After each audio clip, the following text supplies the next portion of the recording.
promised my daughter I wouldn't fall. So Jim did it for me.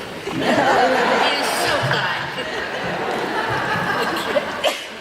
And I probably will read mostly new poems.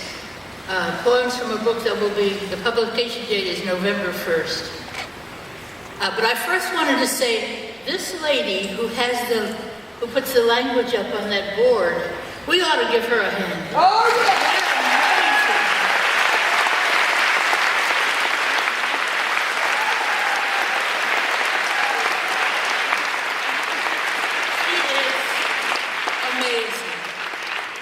And I also wanted to say that those of you who, like me, are missing the debate, if there is a debate, I applaud you for thinking toward the future, not the past.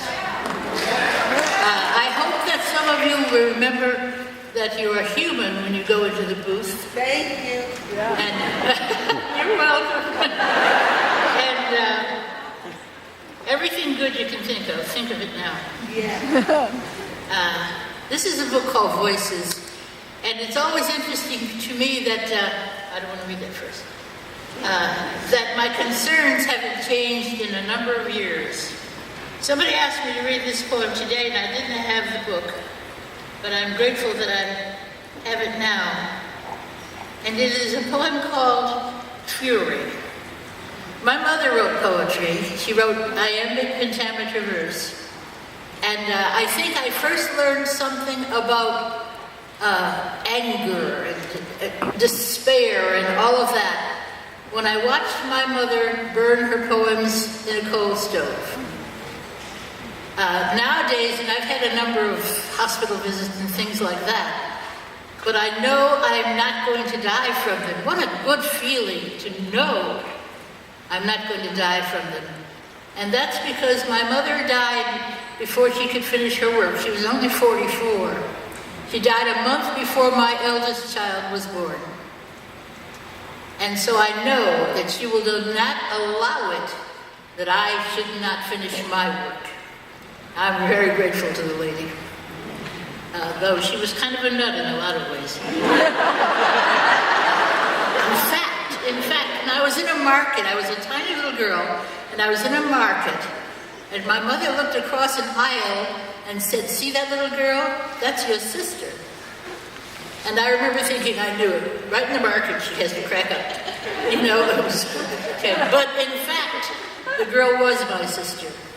And when she was very ill and she was young, my mother took her and raised her, and we were brought up together, and we are the same age for half a year.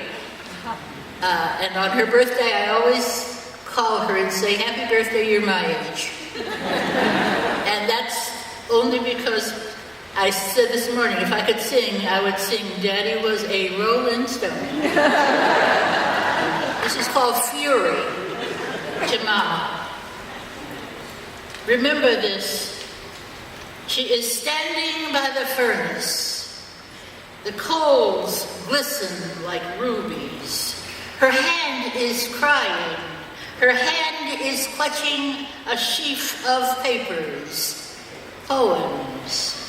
She gives them up. They burn jewels into jewels. Her eyes are animals. Each hank of her hair is a serpent's obedient wife. She will never recover. Remember, there is nothing you will not bear for this woman's sake.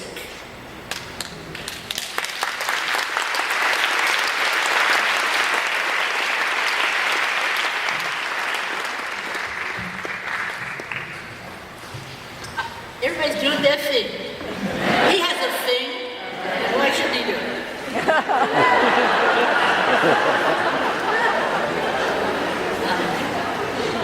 The first poem in this book is about... Can I say that if you ever read Ebony magazine, in essence, you learn some interesting stuff. But why shouldn't you read it? I read Life. I read Time. You can handle Ebony. In there, you will see some interesting things things about the black middle class you didn't know about. The one you don't talk about. And in there I found a couple of poems written by Obama when he was a young man in his late teens. And to have somebody who wrote poems, or has recognized them even,